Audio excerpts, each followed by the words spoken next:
Hi hello guys, welcome back to Aadya colourful. ನಾನು Suma. Friends, ಇವತ್ತಿನ ವಿಡಿಯೋದಲ್ಲಿ ಒಂದು ಈವ್ನಿಂಗ್ ಸ್ನ್ಯಾಕ್ಸ್ ರೆಸಿಪಿಯನ್ನು ನಿಮ್ಮ ಜೊತೆ ಶೇರ್ ಮಾಡ್ಕೊಳ್ತಾ ಇದ್ದೀನಿ. ಒಮ್ಮೆ ಈ ರೀತಿ ಗರಿಗರಿಯಾದ ಕೊಡ್ಬಳೆನ ಮಾಡಿದ್ರೆ ಒಂದು ಬಿಡದೆ ತಿಂದು ಮುಗಿಸ್ತಾರೆ ಅಂತ ಹೇಳ್ಬೋದು. ಅಷ್ಟು ಟೇಸ್ಟಿಯಾಗಿರುವಂಥ ಈಸಿಯಾಗಿರುವಂತಹ ಒಂದು ರುಚಿಯಾದ ಕೋಡ್ಬಳೆ ರೆಸಿಪಿಯನ್ನು ನಿಮ್ಮ ಜೊತೆ ಶೇರ್ ಮಾಡ್ಕೊಳ್ತಾ ಇದ್ದೀನಿ. ಖಂಡಿತವಾಗ್ಲೂ ಒಮ್ಮೆ ತಯಾರಿಸಿ, ನಿಮಗೂ ಕೂಡ ತುಂಬಾ ಇಷ್ಟ ಆಗುವಂಥ ಒಂದು ರೆಸಿಪಿ. ಸೊ ಈ ಒಂದು ರೆಸಿಪಿಯನ್ನು ತಯಾರಿಸೋದಕ್ಕೆ ಮೊದಲನೇದಾಗಿ 1 ಕಪ್ ಆಗುವಷ್ಟು ಕಡಲೆಯನ್ನು ತಗೊಳ್ತಾ ಇದ್ದೀನಿ. ನಾನು ಉರಿಗಡಲೆ ಅಂತ ಹೇಳ್ತೀವಲ್ಲ, ಆ ಕಡಲೆಯನ್ನು 1 ಕಪ್ ಆಗುವಷ್ಟು ತಗೊಳ್ತಾ ಇದ್ದೀನಿ. ಯಾವುದೇ ಒಂದು ರೆಸಿಪಿಯನ್ನು ಮಾಡಬೇಕಾದ್ರೆ ನಾವು 1 ಕಪ್ಪಿನ ಅಳತೆಯಲ್ಲೇ ಎಲ್ಲ ಇಂಗ್ರೀಡಿಯೆಂಟ್ಸ್ನು ತಗೊಂಡ್ರೆ ಪರ್ಫೆಕ್ಟಾಗಿ ನಮಗೆ ಆ ರೆಸಿಪಿ ಬರುತ್ತೆ ಫ್ರೆಂಡ್ಸ್. ಈಗ ಒಣಮೆಣಸಿನ್ಕಾಯಿ ಒಂದು 3ರಿಂದ 4 ಒಣಮೆಣಸಿನ್ಕಾಯಿನ ಹಾಕ್ಕೊಂಡಿದ್ದೀನಿ. 1 ಕಪ್ಪು ಕಡಲೆ ಹಾಕ್ಕೊಂಡಿದ್ದೀನಿ. ನಂತರ ಇದಕ್ಕೆ ನಾನು ಒಂದು 3/4 ಸ್ಪೂನ್ ಆಗೋಷ್ಟು ಜೀರಿಗೆಯನ್ನು ಹಾಕ್ಕೊಳ್ತಾ ಇದ್ದೀನಿ.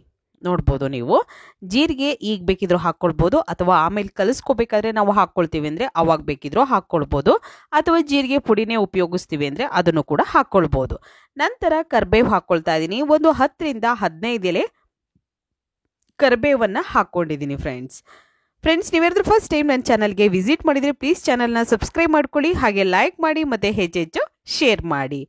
ಈಗ ನಾನು ಕರಿಬೇವು ಹಾಕಿದ ನಂತರ ಇದಕ್ಕೆ ಕೊಬ್ಬರಿ ತುರಿಯನ್ನು ಹಾಕ್ಕೊಳ್ತಾ ಇದ್ದೀನಿ. ಒಣಗಿರುವಂತಹ ಒಂದು ಕೊಬ್ಬರಿ ತುರಿಯನ್ನು ಹಾಕ್ಕೊಳ್ತಾ ಇದ್ದೀನಿ. ಸುಮಾರು ಒಂದು 3 ಟೇಬಲ್ ಸ್ಪೂನ್ ಆಗುವಷ್ಟು ಕೊಬ್ಬರಿ ತುರಿಯನ್ನು ಹಾಕ್ಕೊಂಡಿದ್ದೀನಿ. ನಿಮಗೆ ಹಸಿ ಕಾಯಿ ತುರಿಯನ್ನೇ ಹಾಕ್ಕೊಳ್ತೀವಿ ಅಂದರೆ ಖಂಡಿತ ಹಾಕ್ಕೊಳ್ಬೋದು, ಆದರೆ ಬೇಗನೆ ಕೋಡ್ಬಳೆ ಕೆಟ್ಟೋಗುತ್ತೆ. ಆದ್ದರಿಂದ ನೀವು ಒಣಗಿರುವಂತಹ ಕೊಬ್ಬರಿ ತುರಿಯನ್ನು ಹಾಕ್ಕೊಂಡ್ರೆ ಕರೆಕ್ಟಾಗಿ ನೀವು ಜಾಸ್ತಿ ದಿನ ಕೂಡ ಇಟ್ಕೊಂಡು ತಿನ್ಬೋದು. ಓಕೆ, ನಂತರ ಈಗ ಅದನ್ನು ಗ್ರೈಂಡ್ ಮಾಡ್ಕೊಂಡು ಬಂದಿದ್ದೀನಿ. ನೀರೇನು ಕೂಡ ಹಾಕ್ಕೊಳ್ಳೋದು ಬೇಡ. ನೋಡಿ, ಈ ರೀತಿಯಾಗಿ ನುಣ್ಣಗೆ ಎಷ್ಟು ಸಾಧ್ಯ ಆಗುತ್ತೋ ಅಷ್ಟು ನುಣ್ಣಗೆ ನಾವು ಇದನ್ನು ಪೌಡರ್ ಮಾಡ್ಕೊಂಡು ಬರೋಣ, ಸಾಕಾಗುತ್ತೆ. ನಂತರ ಇದಾಗಿದೆ, ಇದನ್ನು ಒಂದು ಸೈಡ್ ತೆಗೆದಿಟ್ಕೊಳ್ಳೋಣ. ಈಗ ಒಂದು ಮಿಕ್ಸಿಂಗ್ ಬೌಲ್ ತೊಗೊಳ್ತಾ ಇದ್ದೀನಿ. ಇದಕ್ಕೆ ನಾನು 1 ಕಪ್ ಆಗೋಷ್ಟು ಚಿರೋಟಿ ರವೆಯನ್ನು ಹಾಕ್ಕೊಳ್ತಾ ಇದ್ದೀನಿ. ನಾವು ಸಣ್ಣ ರವೆ ಅಂತ ಹೇಳ್ತೀವಲ್ಲ, ಆ ರವೆಯನ್ನು ಹಾಕ್ಕೊಳ್ತಾ ಇದ್ದೀನಿ 1 ಕಪ್ಪು.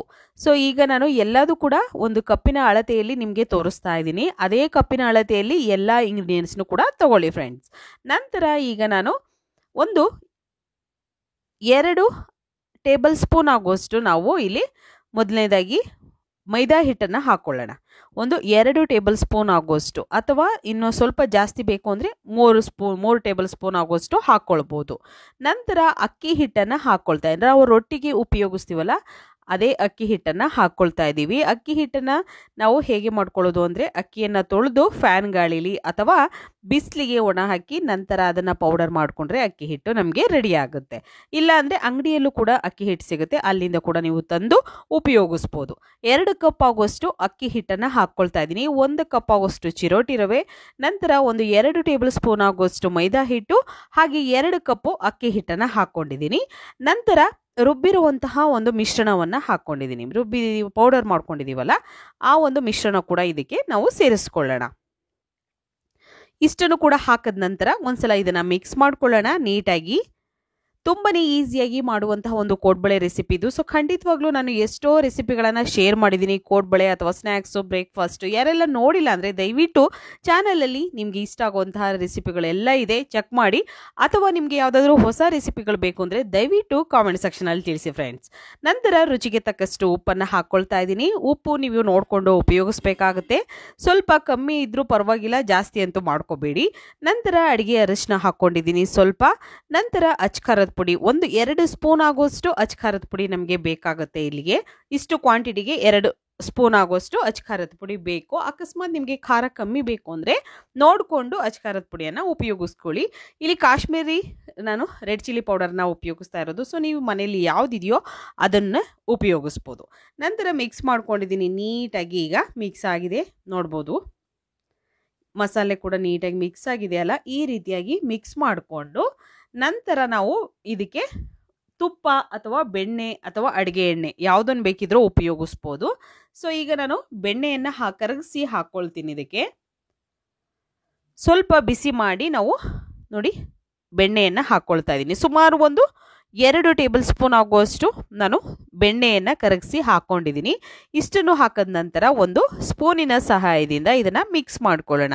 ತುಂಬಾ ಸುಡ್ತಾ ಇರುತ್ತೆ, ಸೊ ಅದಕ್ಕೋಸ್ಕರ ಕೈಯಲ್ಲಿ ನೀವು ಮಿಕ್ಸ್ ಮಾಡೋಕ್ಕೆ ಹೋಗಬೇಡಿ. ಒಂದು ಸ್ಪೂನಿನ ಸಹಾಯದಿಂದ ಮಿಕ್ಸ್ ಮಾಡ್ಕೊಳ್ಳಿ ಫ್ರೆಂಡ್ಸ್. ಈ ರೀತಿಯಾಗಿ ನಾನು ಮಿಕ್ಸ್ ಮಾಡ್ಕೊಂಡಿದ್ದೀನಿ. ಸೊ ಮಿಕ್ಸ್ ಆದ ನಂತರ ನಾವು ಅದನ್ನು ಕೈಯಲ್ಲೇ ಫಸ್ಟು ನೀಟಾಗಿ ಒಂದ್ಸಲ ಮಿಕ್ಸ್ ಮಾಡ್ಕೋಬೇಕಾಗತ್ತೆ. ಸ್ಪೂನಲ್ಲಿ ಅಷ್ಟು ನೀಟಾಗಿ ಬರೋದಿಲ್ಲ, ಅದಕ್ಕೋಸ್ಕರ ಕೈಯಲ್ಲಿ ನಾನು ಮಿಕ್ಸ್ ಮಾಡ್ಕೊಳ್ತಾ ಇದ್ದೀನಿ. ಈ ರೀತಿಯಾಗಿ ಇದನ್ನು ಹಿಟ್ಟನ್ನು ಕಲಿಸ್ಕೊಳ್ಳೋಣ.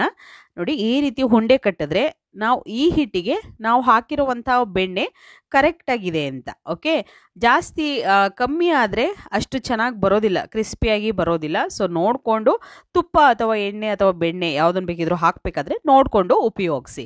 ನಂತರ ಈಗ ಸ್ವಲ್ಪ ನೀರನ್ನು ತಗೊಳ್ಳೋಣ. ನೀರನ್ನು ಹಾಕ್ಕೊಂಡು ಹಿಟ್ಟನ್ನು ಕಲಿಸ್ಕೊಳ್ತಾ ಇದ್ದೀನಿ. ಇಲ್ಲಿ ನಾನು ಬಿಸಿ ನೀರು ತಗೊಂಡಿಲ್ಲ, ಮಾಮೂಲಿಯಾಗಿರುವಂಥ ನೀರನ್ನೇ ತಗೊಳ್ತಾ ಇದ್ದೀನಿ. ವಾರ್ಮ್ ವಾಟರ್ ತಗೊಂಡಿದ್ದೀನಿ, ಅದನ್ನೇ ನಾನು ಉಪಯೋಗಿಸಿ ಹಿಟ್ಟನ್ನು ಕಲಿಸ್ಕೊಳ್ತೀನಿ.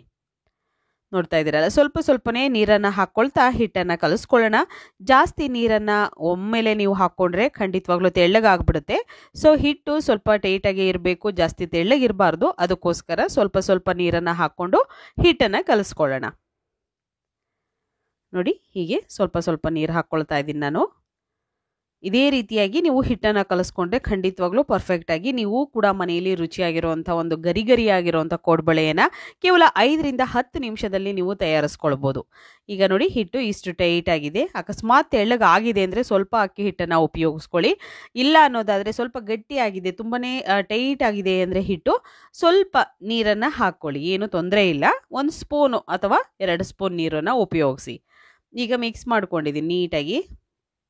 ಈ ರೀತಿಯಾಗಿ ಹಿಟ್ಟು ರೆಡಿಯಾಗಿದೆ. ಸೊ ಇದನ್ನೇನು ರೆಸ್ಟಿಗೆ ಇಡಬೇಕು, ಟೈಮ್ ಇದ್ದರೆ ಖಂಡಿತ ಒಂದು 5ರಿಂದ 10 ನಿಮಿಷ ರೆಸ್ಟಿಗೆ ಇಡಿ. ಟೈಮ್ ಇಲ್ಲ ಅನ್ನೋದಾದರೆ ಡೈರೆಕ್ಟಾಗಿ ನೀವು ಕೋಡ್ಬಳೆಯನ್ನು ತಯಾರಿಸ್ಕೊಳ್ಬೋದು. ಈಗ ಸ್ವಲ್ಪ ಹಿಟ್ಟನ್ನು ತಗೊಳ್ತಾ ಇದ್ದೀನಿ. ಈ ರೀತಿಯಾಗಿ ನಾವು ಕೋಡ್ಬಳೆ ಮಾಡೋದಕ್ಕೆ ಹಿಟ್ಟನ್ನು ರೆಡಿ ಮಾಡ್ಕೊಳ್ಳೋಣ. ನೋಡ್ತಾ ಇದ್ದೀರಲ್ಲ, ಈ ರೀತಿಯಾಗಿ ನಾನು ರೆಡಿ ಮಾಡ್ಕೊಂಡಿದ್ದೀನಿ.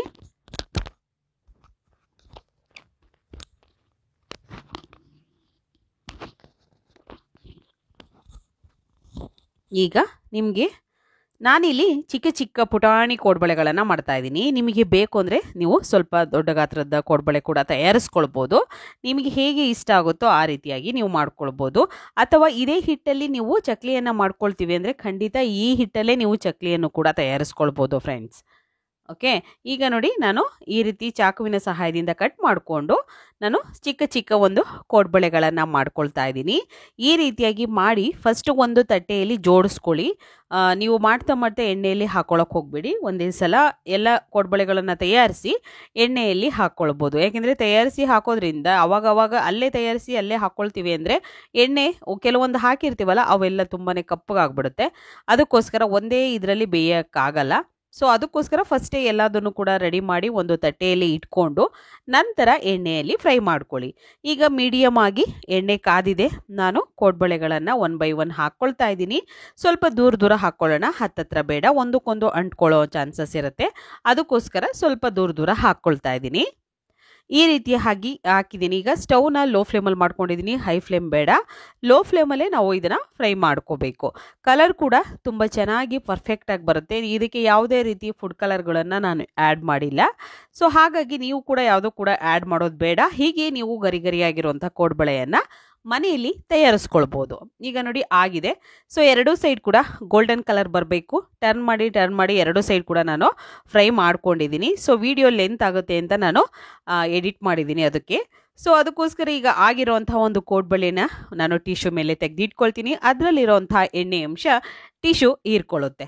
ರುಚಿಯಾಗಿರುವಂಥ ಈಸಿಯಾಗಿರುವಂತಹ ಒಂದು ಕೋಡ್ಬಳೆ ರೆಡಿಯಾಗಿದೆ. ನೀವು ಕೂಡ ಮನೆಯಲ್ಲಿ ತಯಾರಿಸಿ ಮಕ್ಕಳಿಗೆ ಅಥವಾ ದೊಡ್ಡವರಿಗೆ ಕೊಟ್ಟರೆ ಒಂದು ಬಿಡದೆ ತಿಂದು ಮುಗಿಸ್ತಾರೆ ಅಂತ ಹೇಳ್ಬೋದು. ಅಷ್ಟು ಟೇಸ್ಟಿಯಾಗಿರುವಂತಹ ಒಂದು ಈಸಿಯಾಗಿರುವಂತಹ ಕೋಡ್ಬಳೆ ರೆಡಿಯಾಗಿದೆ. ನೀವು ಕೂಡ ಟ್ರೈ ಮಾಡಿ ಹೇಗೆ ಬಂತು ಅಂತ ತಪ್ಪದೆ ಕಾಮೆಂಟ್ ಸೆಕ್ಷನಲ್ಲಿ ತಿಳಿಸಿ. ಓಕೆ, ಇವತ್ತಿನ ವಿಡಿಯೋ ಸ್ವಲ್ಪನಾದರೂ ಇಷ್ಟ ಆಗಿದೆ, ಚಾನಲ್ನ ಸಬ್ಸ್ಕ್ರೈಬ್ ಮಾಡ್ಕೊಳ್ಳೋದಂತೂ ಮರಿಬೇಡಿ. ಹಾಗೆ ಲೈಕ್ ಮಾಡಿ ಮತ್ತು ಹೆಚ್ಚೆಚ್ಚು ಶೇರ್ ಮಾಡಿ ಫ್ರೆಂಡ್ಸ್. ಓಕೆ, ಇವತ್ತಿನ ವಿಡಿಯೋನ ಇಲ್ಲಿಗೆ ಮುಗಿಸ್ತಾ ಇದ್ದೀನಿ. ಮತ್ತೆ ಇನ್ನೊಂದು ಹೊಸ ವಿಡಿಯೋ ಜೊತೆ ಬರ್ತೀನಿ. ಅಲ್ಲಿವರೆಗೂ ಬಾಯ್, ಸಿ ಯು, ಟೇಕ್ ಕೇರ್.